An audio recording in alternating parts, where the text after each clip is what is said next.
Hello. Well, I made an earlier video about circumcision, male and female, and I just thought I'd add a few extra points. Yes, yes. We often think that male circumcision is good and female circumcision is bad. My personal view is that it's for an adult to decide, when a child to decide once they grow up with informed consent, to make decisions about whether they want to mutilate their genitals or not. I don't think male or female circumcision should be done to any child. But since hygiene is often an argument about doing boys, it's okay to do boys because they'll keep their foreskins clean, and little boys boys that wash their foreskins, whatever. But let's just have a look at my experience. I might first mention that I grew up in the 1960s as a child, and that was during the hippie years, and it was a badge of honor for hippies not to wash. Now, if hippies don't wash, I'm too young to be a hippie, by the way, even though I look like one. If hippies don't wash, especially hippie women, well, to be quite honest, I mean, yes, hippie women's.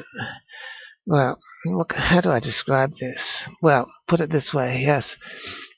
When I was a young man, some hippie women, yes, I was in the laundromat, and they wanted to, of course, they were not going to work or anything, so they didn't have any money, so they wanted to stuff their washing into my laundry, into my laundry load at the laundromat, and I had 2 lots of hippie women's clothes stuffed into my washing, and when all my washing came out of the laundromat, it just completely stank of rotten seafood. Yes, rotten seafood. That's a point I wanted to remove. It was, no man could ever smell like that. All my clothes smelt like rotten seafood. This is after it had been through the wash. And, appalling. I just can't tell you how disgusting. No man could ever smell like that. And if you want to cut off little boys' foreskins for hygiene reasons, well, if women don't wash, my dear, the reasons would be double-fold, treble-fold, triple-fold why a female circumcision should be done if you're going to use hygiene as an argument. Yes, the 60s and 70s, we've cut off that bit. And yes, that's what I wanted to say. By the end of the 70s, by the beginning, late 60s, early 70s, vaginal deodorant was invented. Now, was put on the market. Now, there's no way that vaginal deodorant would have, there wouldn't have been a need for it if we hadn't been through the hippie years. And someone knew, I'm not the only one who noticed, obviously, someone knew that unwashed vaginas stink, And I'm not being sexist, it's just the truth. And even women were, buying this stuff because they knew that they stank, didn't they?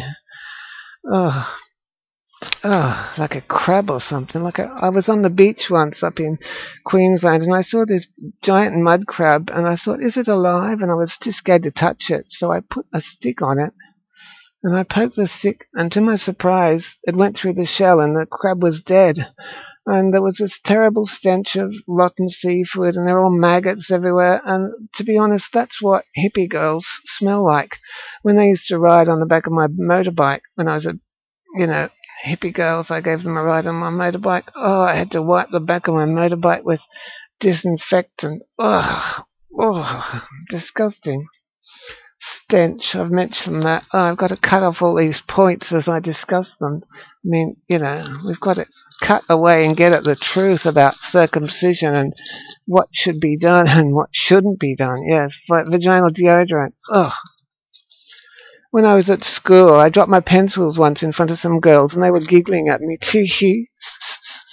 They were giggling at me because I dropped my pencils, and it was amusing to them. But as I picked up my pencils, I could smell what smell like a dead frog or a dead fish or something.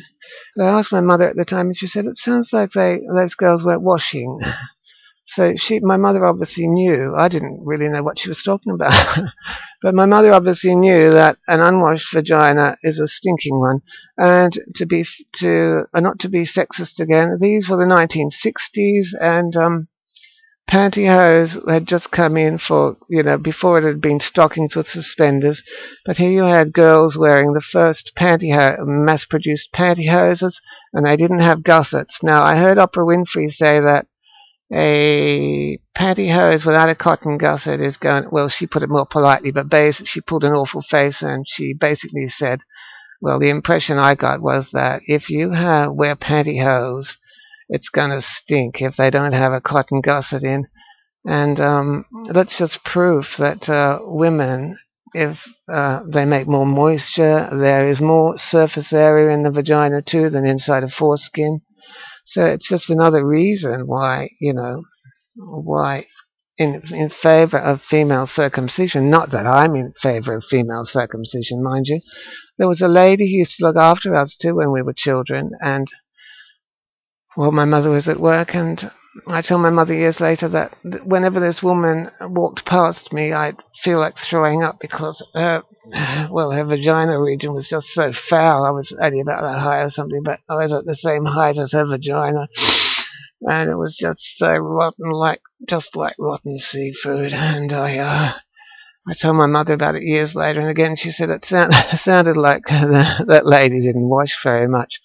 So, if we're going to make little boys get their penises trimmed because we fear that they're not going to clean the smegma away and the filth or whatever away, well, we're going to have to cut away little girls as well to be equal, aren't we? We are. And as I said, the reasons for cutting off female prepuces or whatever they're called is because they produce even more smegma than boys. No boy could ever smell like that, to be fair, and I'm not being sexist.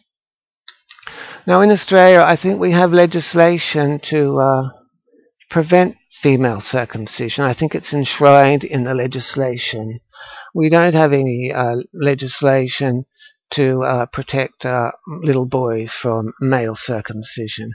However, to add to the irony of the whole thing, we have a human rights commission in Australia, and within that human rights commission, we have a sex discrimination, what's she called? A Sex Discrimination Commissioner, and her job is to see, if it still is she, I think it's a she, her job is to see that women aren't discriminated against, or, well, it's for both, and for boys, of course, not to be discriminated against. But the fact is, in Australia, it's okay to mutilate boys, and one of the reasons we mutilate boys is supposedly for penile hygiene.